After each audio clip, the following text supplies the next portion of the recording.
It always starts with a question, but not the kind that seeks truth, the kind that seeks to frame, to steer, the kind of question that carries more accusation than curiosity. That moment, when someone speaks up with something real, something uncomfortable, and instead of being asked what it means, they're asked, why now? What do you have to gain? Who are you trying to please? That's not journalism. That's performance. It happened on a day like so many others in Washington.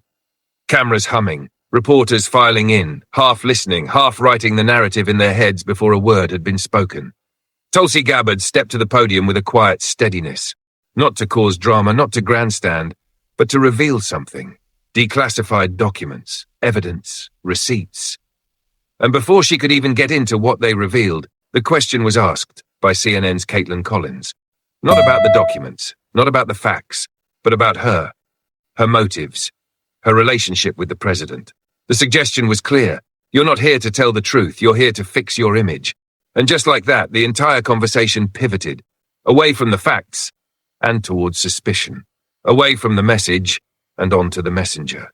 That is the first sleight of hand, the classic misdirection. When they can't attack your information, they attack your reason for sharing it. Let's be clear, it's not that they asked a tough question. There's a difference between a tough question and a loaded one. A tough question confronts the evidence. A loaded question erases it, replacing it with insinuation. Are you doing this to get back in Trump's good graces? It's not curiosity, it's narrative positioning. And you could see the shift in the room, the subtle nods, the half smiles. They didn't have to ask about the documents anymore. They could go back to their outlets, their desks, their editorial rooms, and write the story they already had waiting. Tulsi Gabbard, trying to climb back into the spotlight. Tulsi Gabbard, angling for power. Tulsi Gabbard, playing the game. But what if she wasn't? What if she just brought the truth? And what does it say about us, about the media, about the culture, that this isn't even considered a possibility anymore? We've reached a place where even truth needs a permission slip. It's not enough to be right. You have to be authorized. You have to be on the right team. You have to have the correct affiliations. Otherwise, your truth is reclassified as manipulation. Think about how dangerous that is. If the facts are solid, verifiable, document-backed, timeline-checked, they should stand no matter who delivers them, whether it's someone beloved, despised, popular, or forgotten. Truth doesn't belong to the person saying it. It belongs to all of us. Or at least it should. But that's not how it works anymore. Now, the person holding the truth is put on trial before the truth is ever heard. Are they doing this for personal gain? Are they bitter? Are they trying to settle a score? Are they loyal enough, clean enough, liked enough? And while we run those background checks, the content, the evidence fades into the background. This is not new, but it's never been more blatant. Think back to the last few years. The headlines, the breaking news banners, the coordinated messaging. How many times were we told with confidence that Trump was compromised by Russia, that the evidence was mounting, that the Steele dossier was the key? And how many times did we see retractions? How many apologies? How many acknowledgements that maybe, just maybe, they'd gotten it wrong? Instead, the moment it became clear the dossier was flawed, the story shifted. Not to accountability, but to confusion, obfuscation, distraction. And anyone who dared ask questions, not even take a side, just ask, was labeled traitor, apologist, conspiracy theorist, Russian asset. That last one, Russian asset, was thrown at Tulsi herself. Not because she praised Putin, not because she had any contact with Russia, but because she questioned the machine, because she called out regime change wars, because she dared to say, maybe the narrative isn't complete. For that, they painted her with the same brush they used on anyone who stepped out of line. That's what this is really about. Not politics, not even Trump. It's about narrative control. It's about who gets to ask questions and who gets destroyed for doing it. It's about protecting the brand. And in this case, the brand was a very specific story, that Trump colluded with Russia and that anyone who challenged that was dangerous. But history hasn't been kind to that narrative. And now, as more documents surface, many of them withheld for years, we're starting to see the gaps, the manipulations, the holes in the official version of events. And Tulsi brought that to light. So instead of asking what the documents showed, they asked what she wanted. Let's talk about motive. It's a fair thing to examine, when used responsibly, when paired with facts, not used to erase them. But we've twisted motive into a sword, a weapon to dismiss. A way of saying, well, maybe she's right, but we don't like why she's right, so forget it. Would you apply that same standard elsewhere? If someone found proof of corruption in a political party you support, would you ask if they had a grudge, or would you ask what the corruption means? If someone leaked war crimes, would you ask if they were trying to be famous, or would you look at the war crimes? If someone revealed a cover-up in law enforcement, would you say, well, sure, but what's their angle? That's the trick. The distraction. The question behind the question. Because when you make the conversation about the speaker, not the speech, you protect the system. You keep things just murky enough that nothing has to change. And we let it happen. Because it's easier. Because nuance is hard. Because admitting we were wrong, especially after years of shouting, is almost impossible. So we default to the fallback, smear the source. And for Tulsi, that smear came quickly. She's trying to get back in good graces. She's just trying to look important. She's positioning for the next administration, and all of that, all of it, is designed to make us forget what she actually said. Here's what she said. The intelligence reports that shaped public opinion, that drove media frenzy, that justified FBI actions, were built on sand. That internal documents contradict the public narrative. That the media didn't just get it wrong, they helped build the wrong. And that's not a small claim. It's not political gossip. It's a structural accusation. And it should scare us, not because of what it says about Trump, not because of what it means for elections past, but because of what it means for the next moment, the next narrative. The next time they tell us what's true and ask us not to question it. Because what if we've trained ourselves not to look? What if we've conditioned ourselves to respond not to evidence, but to personalities? What if truth in our system is now subject to brand loyalty? Tulsi wasn't the only one to suffer this fate. We've seen journalists silenced, experts ridiculed, whistleblowers prosecuted. Not because they were wrong, but because they disrupted the plot. They took the spotlight off the villain we were told to fear and turned it on the heroes we were told to trust. That's a dangerous act, and it's often punished with exile. The irony is, Tulsi Gabbard is one of the most consistent voices in modern politics. Whether you agree with her or not, she's said the same things under two presidents. She's called out lies on both sides. She's walked away from power and paid for it. That's rare. That should matter. But in this system, it doesn't. Because we don't reward integrity, we reward alignment. And anyone who breaks ranks is a problem. Even if they're holding proof, even if they're telling the truth, especially then. So next time someone steps forward with information that doesn't fit the story, don't ask if they have a motive. Ask if they're right. Ask what the documents say. Ask what it means for us, not for them. Because truth doesn't belong to one party, or one person, or one outlet. It belongs to whoever has the courage to speak it. And the more we attack those people, the more we shame and dismiss and question their reasons, the fewer we'll have. And that's not just their loss. It's ours. All of ours. They didn't see her coming. That's the funny thing. When Tulsi Gabbard first entered the national stage, no one expected her to become a lightning rod. Not the media. Not her party. Not even her opponents. To them, she was another young Democrat. Attractive, disciplined, a war veteran with a calm, even tone and sharp clarity in her eyes. She was perfect for press photos and DNC speeches. Easy to brand, easy to frame, until she opened her mouth and didn't say what they expected. From the very beginning, Tulsi was a problem for people who valued party loyalty over principle. She spoke in complete sentences, yes, but more importantly, she said things that made people uncomfortable. She questioned war, she questioned surveillance, she called out her own side, she challenged sacred cows, and worst of all, she meant it. That was her real sin. Because in Washington you can lie, you can flip-flop, you can vote one way today and another tomorrow and call it evolving. That's not a problem. But consistency, conviction, that scares them, because it can't be bought. Tulsi came into Congress not with a thirst for attention, but with a sense of duty that most people pretend to have but few actually carry. She had seen war. She had worn the uniform. She knew what it meant to send young people into battle, and what it meant when politicians did so without understanding, without care, without consequence.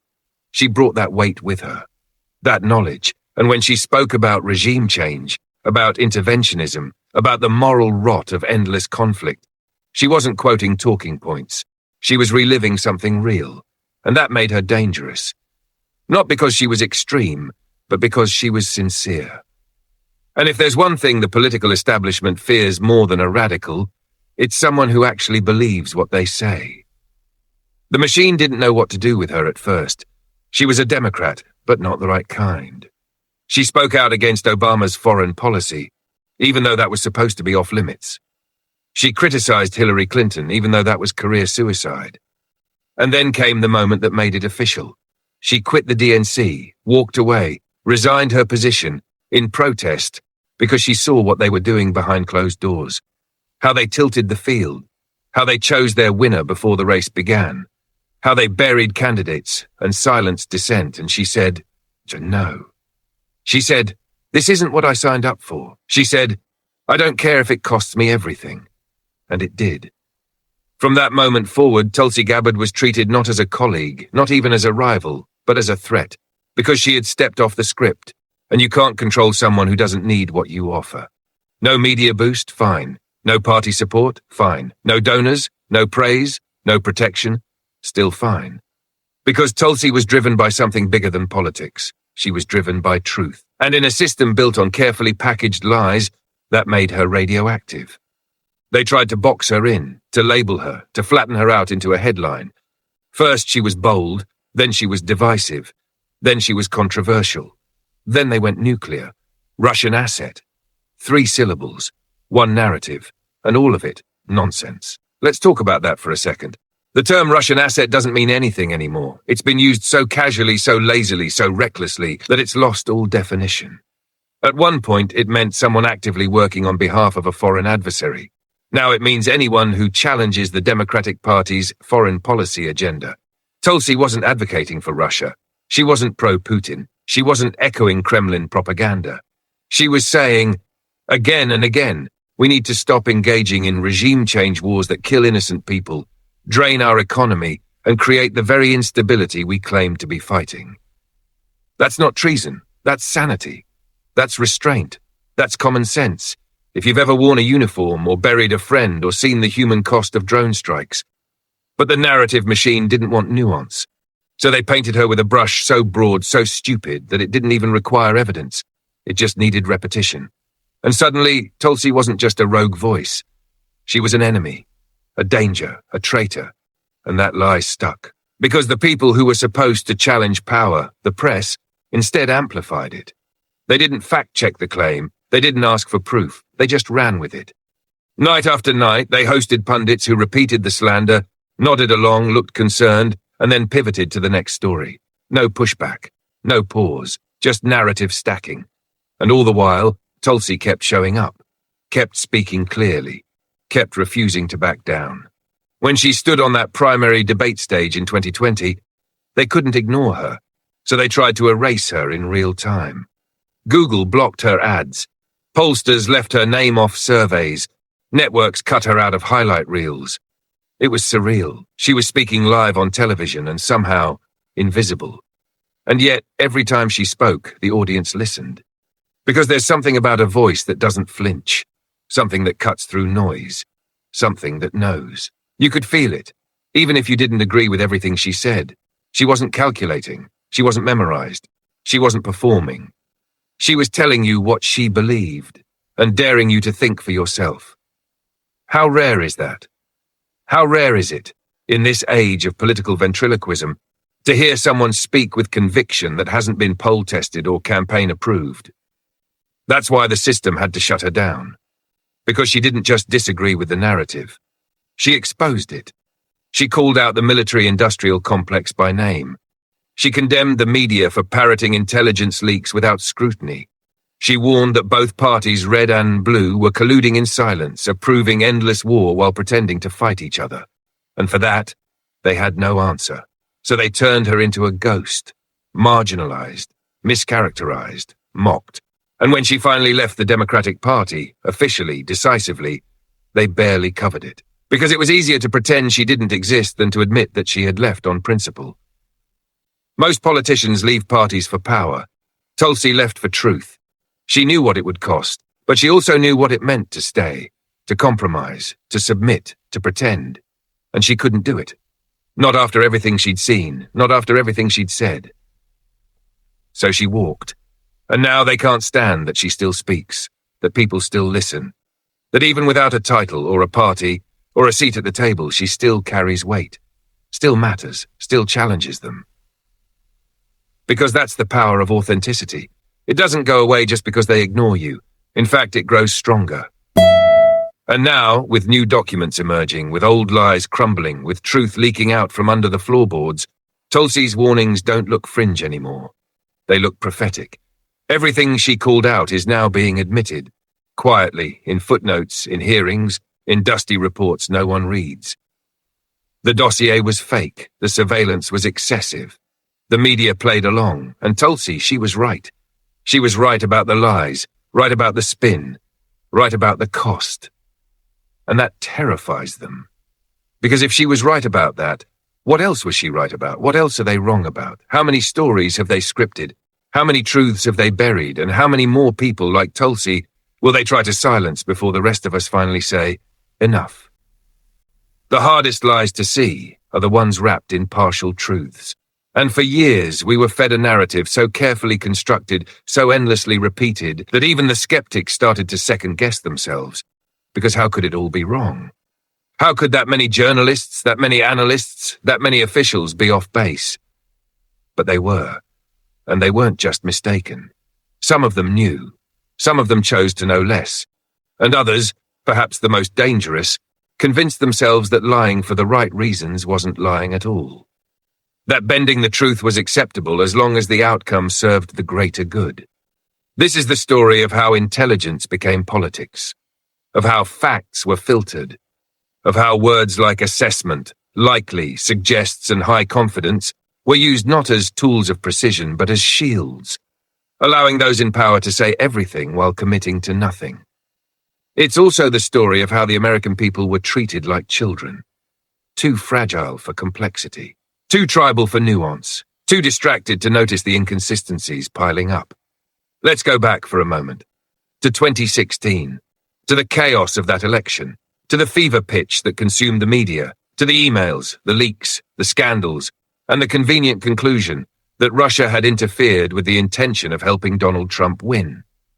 That statement, repeated like gospel, was not the result of a unanimous intelligence finding. It was the interpretation of selected data, presented in a specific way by a select few. And in 2017, the Office of the Director of National Intelligence released an assessment that seemed to validate the claim. Most people never read the details. Why would they? The headlines were clear. Russia meddled. Trump benefited. And that, to many, was enough to cast a shadow over the entire presidency. But here's where it gets muddy. Because while Russia did interfere, as they have in many elections, the link to Trump was always far more circumstantial than reported. The idea that Vladimir Putin had a personal preference wasn't based on intercepts or directives. It was based on assumptions. And yet, those assumptions hardened into fact. Because the press didn't say, according to an analysis of intent, they said, the intelligence community concluded, as if the matter was settled, as if there were no dissenting voices. As if the data had spoken with one voice, and that voice was screaming collusion. But that's not how intelligence works. That's not how any of this works. Inside the intelligence community, assessments are debated. Language is scrutinized. Words like confidence and likelihood are chosen with purpose. But none of that made it to the evening news. The people watching at home never heard about the interagency disagreements. They weren't told that the NSA had moderate confidence in parts of the assessment, while the CIA claimed high confidence. Those details were lost because they didn't fit the story. And then came the Steele dossier, a document so salacious, so explosive, that it instantly became the centerpiece of the collusion narrative. Opposition research funded by the Clinton campaign passed through intermediaries, given an air of legitimacy by being handed to the FBI. And the moment it entered the bloodstream, it was treated as real. No, not by everyone, but by enough. It was quoted, referenced, echoed, and worst of all, it was used to justify surveillance, used to obtain FISA warrants, used to dig and dig and dig, hoping that anything would make it true. And when those efforts came up empty, they simply pointed back to the dossier and said, well, it's still concerning. It was circular, it was self-reinforcing, and it should never have happened. We now know, thanks to investigations and declassifications, that the Steele dossier was garbage, built on rumor, based on second- and third-hand sources, laced with exaggeration, and in some places, outright fiction. But for a time it was treated as evidence, and it shaped everything. Not just in the media, but in the minds of millions. Now, think about what that means.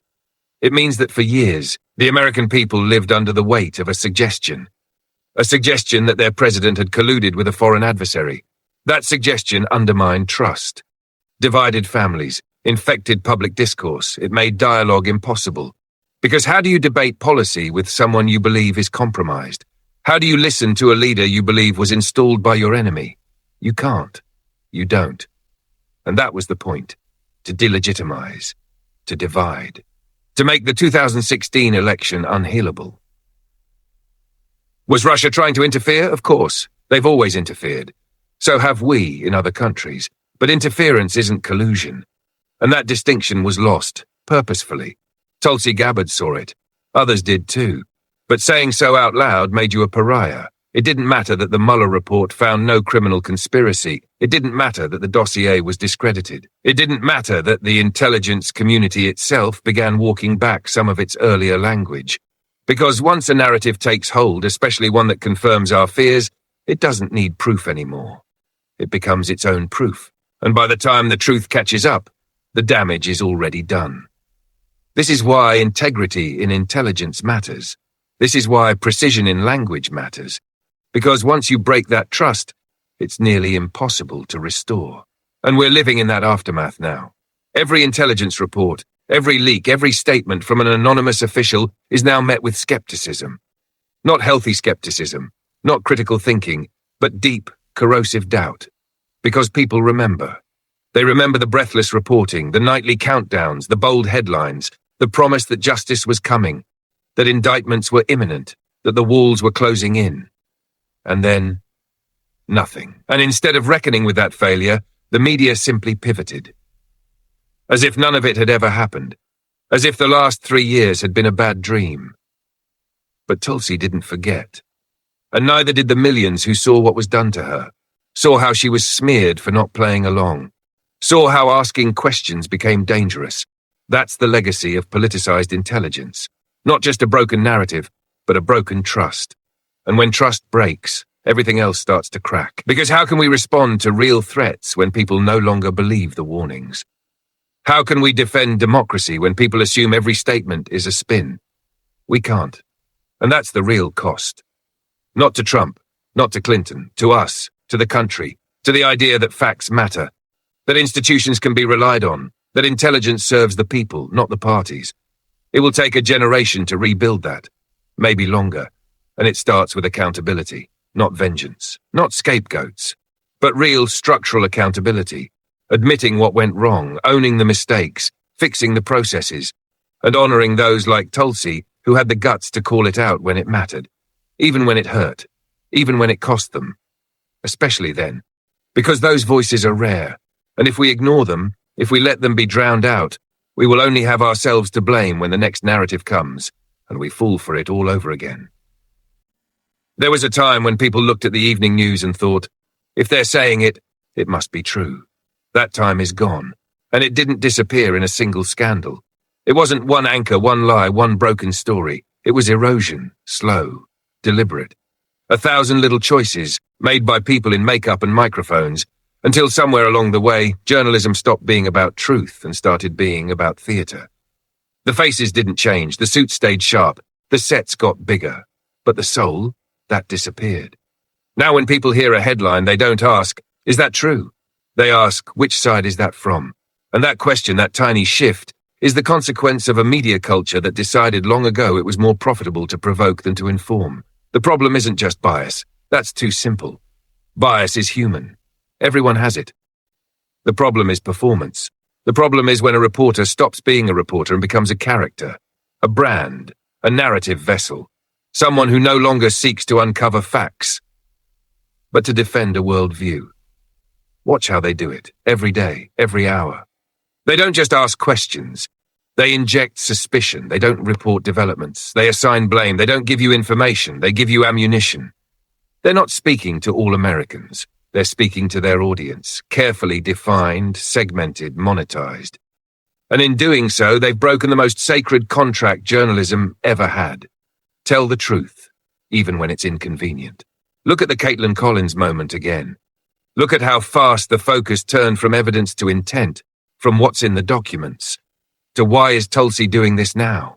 That's not curiosity. That's narrative steering, and it happens every day. You'll notice it once you start looking.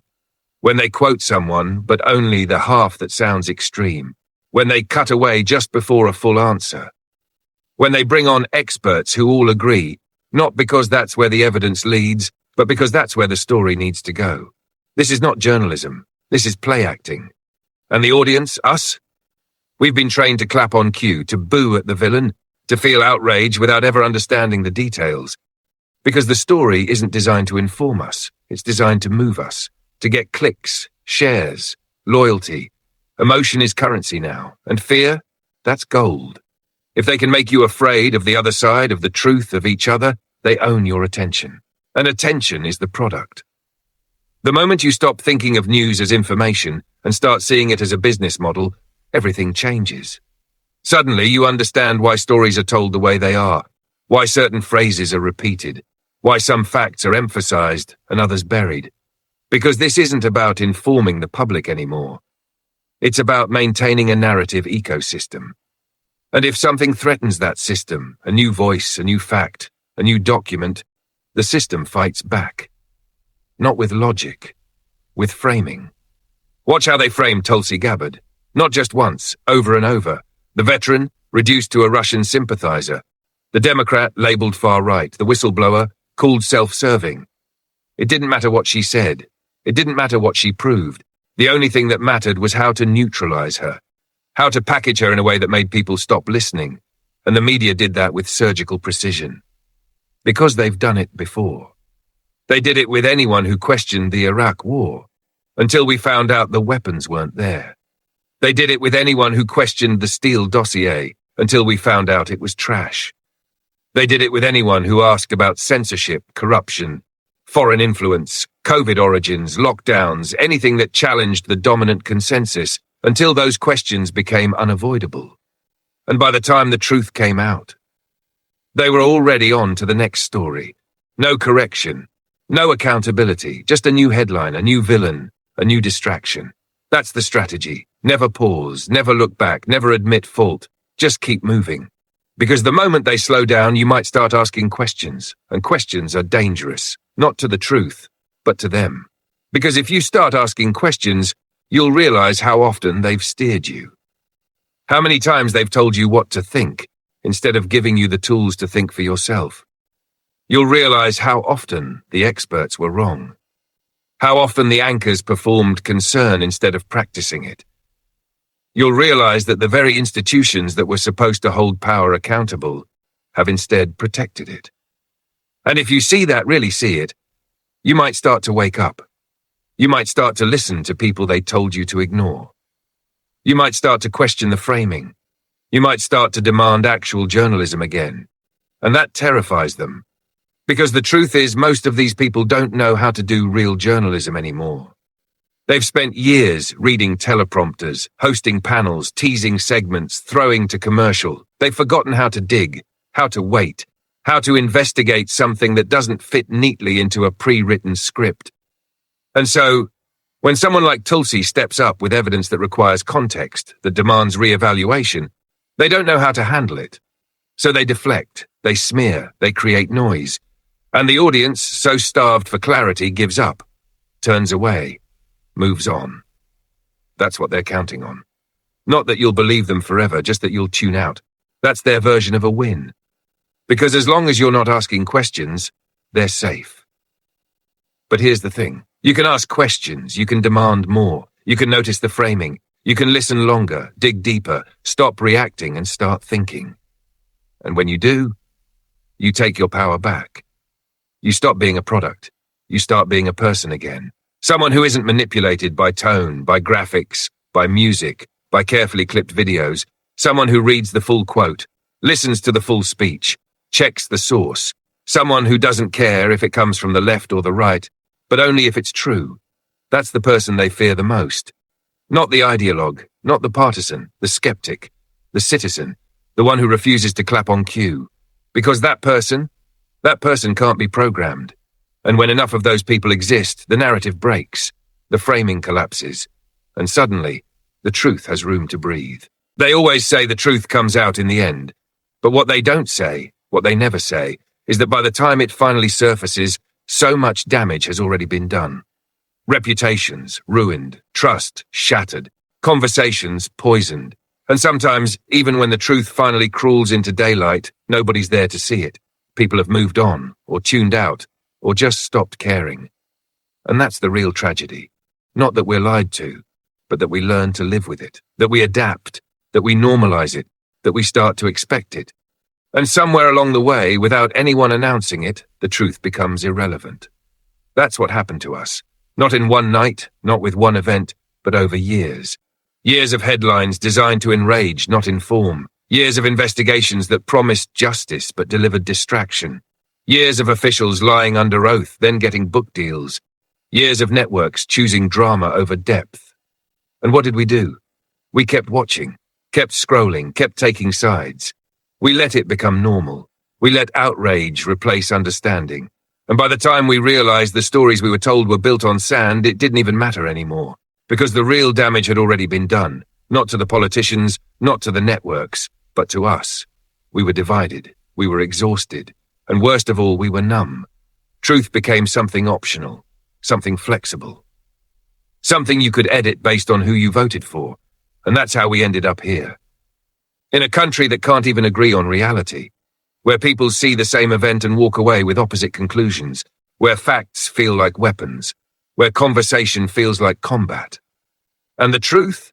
The truth's just a prop. A background character. Occasionally mentioned, rarely explored. But here's the thing nobody wants to admit. We did this to ourselves. Not because we're stupid. Not because we're weak, but because we got tired. We got tired of being lied to. Tired of being manipulated. Tired of fighting each other. And so we gave up on truth. Not all at once. Just a little bit every day. Until we didn't even realize we'd stopped looking for it. That's why people like Tulsi Gabbard matter. Because she never stopped looking. Even when it hurt. Even when it cost her.